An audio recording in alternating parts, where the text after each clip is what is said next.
할렐루야. 우리 하나님께 감사와 찬송과 영광의 박수를 올려드리겠습니다. 할렐루야. 오늘 여기 조금 있으면, 예수님께서 오늘 조금 있으면 이런 말씀을 반복적으로 이렇게 말씀하시는데, 조금 있으면 너희들이 나를 못 볼 것이다. 그 다음에 조금 있으면 또 보리라. 이런 말씀을 하시는 거예요. 이 조금 있으면이라고 하는 조금이라고 하는 게 시간 아니겠습니까? 잠깐이라고 하는 시간인데, 조금 있으면 나를 보지 못하리라 하는 그 얘기는 뭐냐면요, 9시간 후면은 예수님이 이제 십자가에 처형되고 죽으시잖아요. 그러니까 이제 못 보는 겁니다. 그리고 또 조금 있으면 보리라 하는 그 얘기는요, 나흘이 지나고 나흘 후에는 예수님이 부활하시거든요. 그러니까 부활하신 다음에는 예수님을 다시 보게 되는 겁니다. 그러니까는 조금 있으면은 나를 보지 못할 것이고, 조금 있으면은 나를 보리라. 제자들은 그게 무슨 말인지 모른다 그러네요. 예수님이 그게 무슨 말입니까? 조금 있으면 그게 뭐 본다고 하는 말도 뭐 본다고 그러고, 예수님이 이상한 말씀을 하십니다. 이를테면 그런 얘기예요. 오늘 우리들이 이 세상을 살아가면서 어떤 분은 80년 살기도 하고 90년 사시는 분들도 계세요. 지금 말이죠. 그런데 그렇게 오래 사신 것 같아도 그분들에게 물어보면 잠깐인 것 같아. 잠깐. 살아온 인생이 잠깐이라고 그런단 말이에요. 잠깐. 저도 우리 그 집사람 사모님하고 결혼해가지고 내가 39년을 살았어요. 어떻게 지금 이렇게 당신하고 나하고 오래 살았어? 어떻게 이렇게 40년을 가까이 살았으니까 요즘엔 그런 생각이 들어요. 근데 40여 년 세월이 뭐 잠깐 후딱 지나가는 것 같거든요.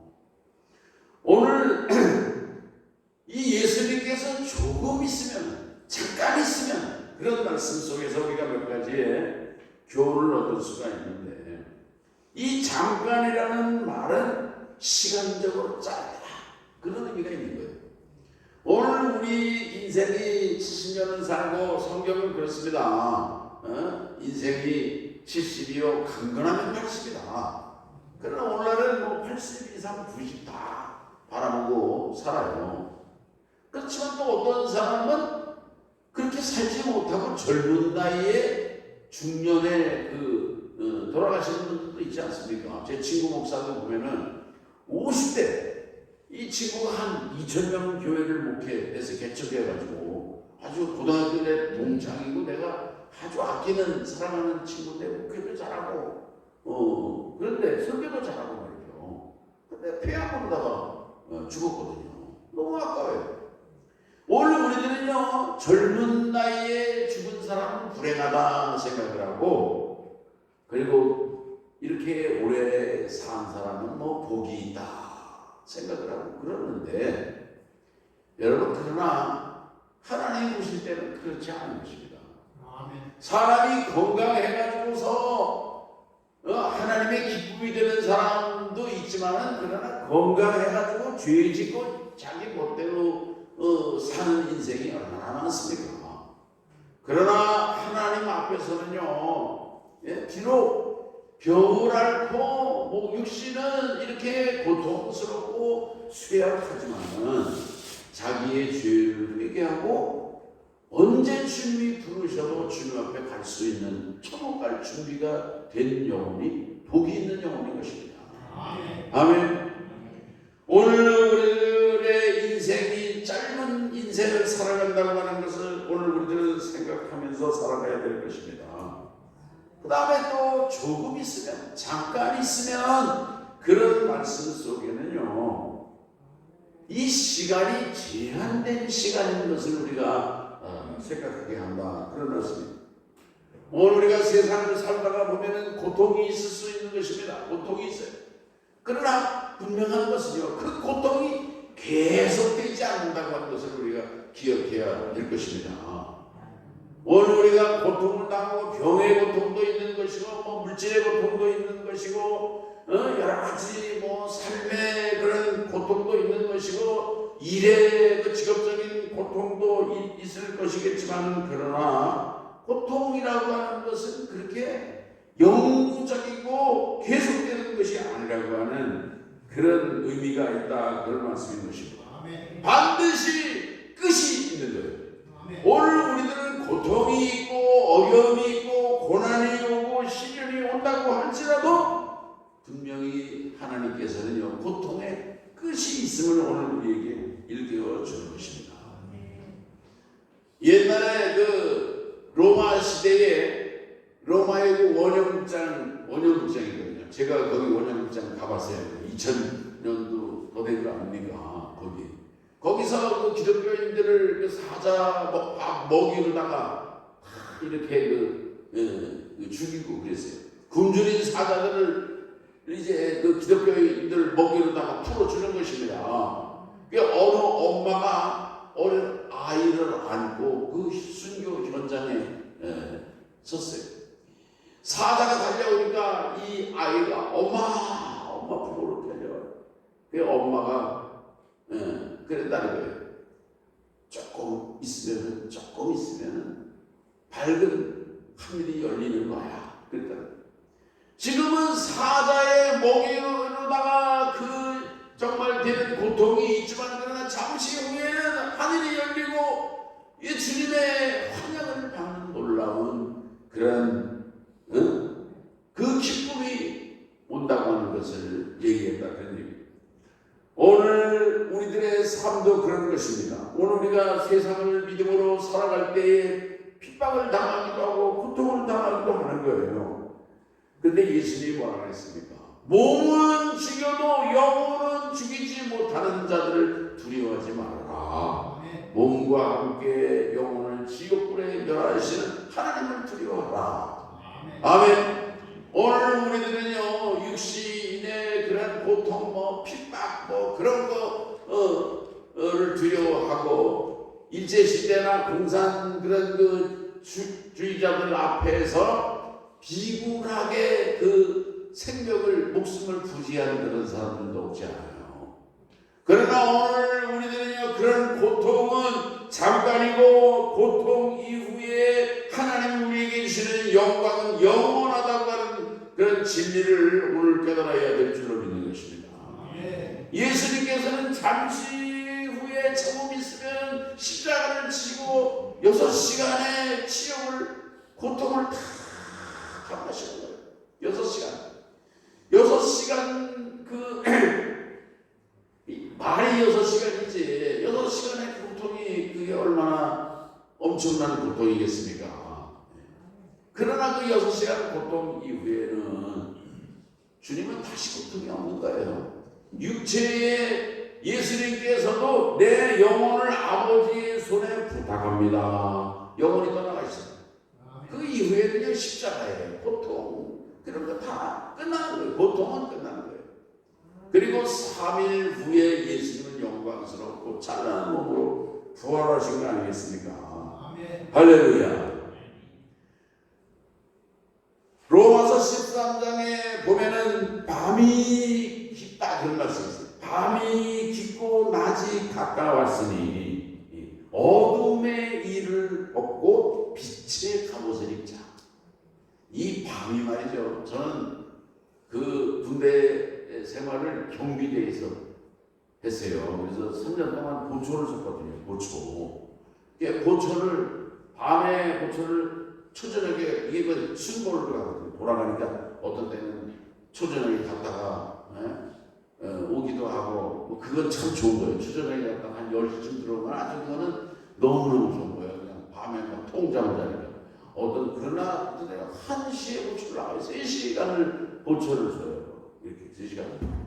얼마나, 그러나 이 보초를 그 어두운 칠흑 같은 밤에 그 근무하는 병사는 밝은 아침이 오기를 소망하고 기다리는 게 아니겠습니까?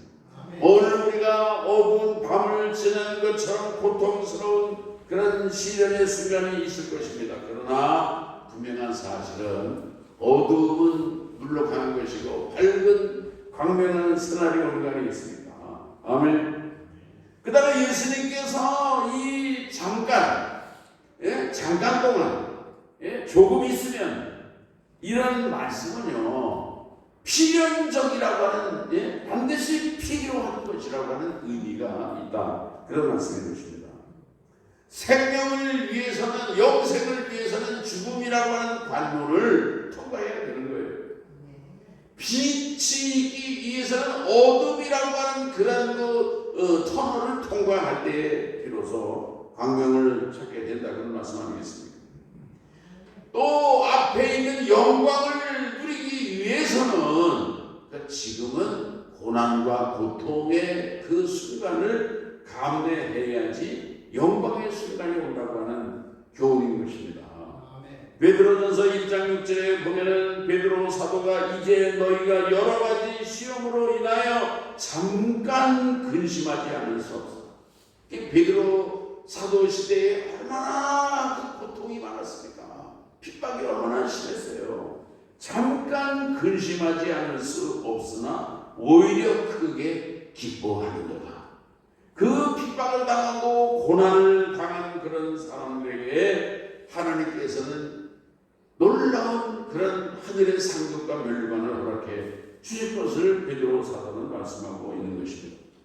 오늘 여기 20절 하반절에 너희는 근심하겠으나 너희 근심이 도리어 기쁨이 되리라. 아멘. 고통만 있는 것이 아니라, 시련만 있는 것이 아니라 오히려 기쁨으로 바뀌어진다는 거예요. 전화위복을 말씀하고 있는 것입니다. 전화위복. 고진감래, 그런 게 있잖아요. 고진감래.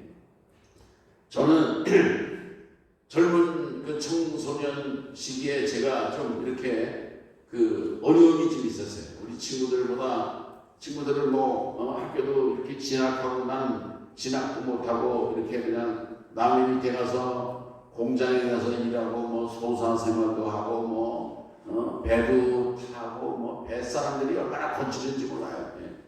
그런 생활도 하고 그랬는데, 근데 지금 생각을 해보면요, 그런 그 고통과 뭔가 그런 그 어려움의 그런 과정이 오히려 하나님이 나를 더 연단하시고 성숙하게 하시고, 하나님이 나의 인격도 그 다듬어 주시고 참을성 있는, 인내할 수 있는 사람이 되게 하고, 또 상대방도 좀 이렇게 이해하고 품어주고 관용할 수 있는 좀 이 폭넓은 그런 마음을 하나님이 나를 만들어 주시지 않았는가, 그런 생각을 하는 거예요. 그렇게 생각을 하니까 그런 것이 다 전화위복이 되었다 생각이 돼요. 그런 그 고난이 오히려 저한테는 오히려 그 달콤하게 느껴지는 것입니다. 오히려 그런 시련을 주신 그런 것도 다 감사하는 그런 생각이 있는 거예요. 요한계시록을 이렇게 공부해보면요, 요한계시록의 주제를 한마디로 얘기한다고 하면은요, 그게 참 쉽지 않은 거지만은 순교자의 예찬이다, 그런 어떤 그 짧은 말로다가 이제 표현할 수 있는데, 순교하는 것이 영광스러운 것임을 이 요한계시록은 가르쳐주는 거예요. 그래서 요한계시록에 죽도록 충성하라. 내가 생명의 멸류관을 내게 주리라. 죽는 거 두려워하지 말라는 거예요. 핍박을 받고 모욕을 당하고 수치를 당하고 고난을 당하고, 그래도 두려워하지 말고 죽도록 충성하라. 죽는 거 두려워하지 말고 죽도록 충성하라. 충성하다가 죽을 수 있어요. 순교를 당할 수 있어요. 그래도 변절하지 말고 믿음을 지키고 죽도록 충성하라. 죽음도 두려워하지 말고. 그러면 내가 생명의 멸류관을 내게 주리라. 할렐루야. 우리 성도님들도 세상에 보면은요, 비굴하게 사는 사람들 많아요. 명예 뭐 그런 거보다도 진리 올바른 정의 그런 거보다도 더러운 물질을 위해서 정말 탐욕스럽게 살아가는 인생들 많이 있거든요. 오늘 우리들은 죽도록 충성하고 그 시련과 고난과 고통을 두려워하지 않고 그 고통 이후에 주님이 주시는 면류관과 상급을 바라보며 믿음 가운데 승리하시는 우리 성도들 되시기를 주의 이름으로 축원합니다. 너희는 근심해요. 너희 근심이 도리어 기쁨이 되리라. 예수님의 제자들이 예수님이 십자가에 체포돼가지고 끌려가서 고난을 당할 때 제자들의 심정이 얼마나 근심이 되겠습니까? 그리고 또 자기들의 신세는 또 신세 타령도 하는 거죠. 3년 동안 허탕을 쳤다는 등 별별 생각은 다 들은 거 아니겠습니까? 3년 동안 투자했는데 허탕이 됐어. 그러나 조금 후에는요, 예수님이 다시 부활하시는 그런 영광을 그들이 목격하고는요, 그 근심이 오히려 기쁨으로, 놀라운 기쁨으로 바꿔진 줄로 믿는 것입니다. 할렐루야. 오늘 그렇기 때문에 여기 21절에도 보면 예수님께서 중요한 비유를 들어서 말씀하십니다. 여자가 해산하게 되면 그때가 이르렀으므로 근심하나. 여자들이 배가 불러가지고요, 10달이 막 되면은요, 애 낳을 때 애 낳는데 그렇게 아프대는데 어떻게 애를 낳지? 임산부들이 근심을 하는 거예요. 우리 권사님들 근심 많이 해봤어요? 요즘에는 아기 낳는 것도 무통 무슨 주사 그런 거 있어서 난 잘 모르겠지만 하여튼 그런 게 있는가 본데, 그렇지만은요, 근심 잠깐 하지만은 그러나 아기가 우와 하고 태어나면요, 그러면 근심 그런 거 다 없어지는 거예요. 다 잊어버리는 거예요. 우리 장모님은요, 자녀를 8을 낳거든요. 8을. 자녀를 8을 낳는데 애 낳는 거 고통스럽고 힘든 거 그거 생각하면 8명씩이나 낳겠습니까?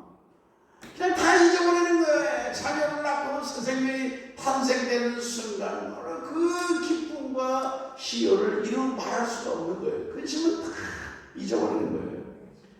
여자가 해산하게 되면 그때가 이르렀으므로 근심하나 아이를 낳으면 세상에서 사람 난 기쁨을 인하여 그 고통을 다시 기억하지 아니하느니라. 아멘. 그 아기를 낳은 그 여인이 해산의 기쁨, 생명이 태어난 기쁨 때문에 너무 행복하고 기뻐하는 것처럼. 할렐루야. 오늘 우리 성도들도 이 생명을 살리고 생명이 새롭게 등록을 하고 주님 앞으로 회개하고 돌아오고 이런 그 새 생명이 탄생되는 기쁨을 인생의 최고의 기쁨으로 여기실 수 있는 그런 성도로 살아가시기를 축원합니다. 누가복음 15장에 보면은요, 탕자가 아버지 재산을 팔아가지고 외국에 가가지고요, 허락만 해가지고 재산을 다 탕진해가지고서 이놈이 나중에는 빈털터리가 돼가지고 집으로 돌아오는 거예요. 갈 데가 없으니까. 그런데 보세요, 아버지가 그 방탕하고 재산을 다 허비한 아들을요 품에 안고 얼마나 좋아하는지 몰라요. 목욕을 시키고요, 새 옷을 입히고요, 금가락지를 끼워주고요, 동네방네 사람들한테 잔치를 하고 그러지 않습니까? 그런데 집에 있는 형은 뭐라고 그래요? 아버지 이놈이 재산을 다 말아먹은 놈이고 나쁜 놈인데 아버지가 지금 정신이 있습니까 없습니까? 막 그러면서 불만을 터뜨리는 거예요. 근데 아버지가 하는 말은 뭐냐면은, 얘야 그런 소리 말아라. 우리 아들은 죽었다가 살아난 아들이다. 잃어버렸다가 다시 찾은 아들이다 하면서 아들이 다시 돌아오는 것을 하고 잔치를 벌이고 동네 사람들과 함께 송아지를 잡아가지고 즐거워하는 것입니다. 아멘. 오늘 우리 성도들의 기쁨이 어떤 기쁨이 되어야 되겠습니까? 오늘 우리 성도들의 기쁨도 이렇게 새로운 생명이 탄생되는 것을 최고의 기쁨으로 알고 살아가는 우리 성도들 되시기를 주의 이름으로 축원합니다. 아멘. 여기 22절에 있는 말씀에 보면은 지금은 너희가 근심하나 내가 다시 너희를 보리니 너희 마음이 기쁠 것이요 너희 기쁨을 빼앗을 자가 없으리라. 이 제자들이 예수님이 죽었다가 다시 살아나셔가지고 기쁨을 누리게 되는데 그 기쁨을 뺏을 자가 없다고 하는 그런 말씀을 미리 제자들에게 일러주신 것입니다. 아멘. 실제로 이 제자들이 예수님이 그 십자가에 죽으셨을 때는 다 도망갔지만 그러나 예수님이 다시 부활하셔서 살아나신 예수님을 만난 이후에는요 그들은요 얼마나 기뻐했는지 몰라요. 그리고 죽음도 두려워하지 않는 이 육신의 목숨 이거 죽는 거 두려워하지 않는 용기 있는 그런 그 기쁨의 제자들이 되었다 그런 말씀인 것입니다.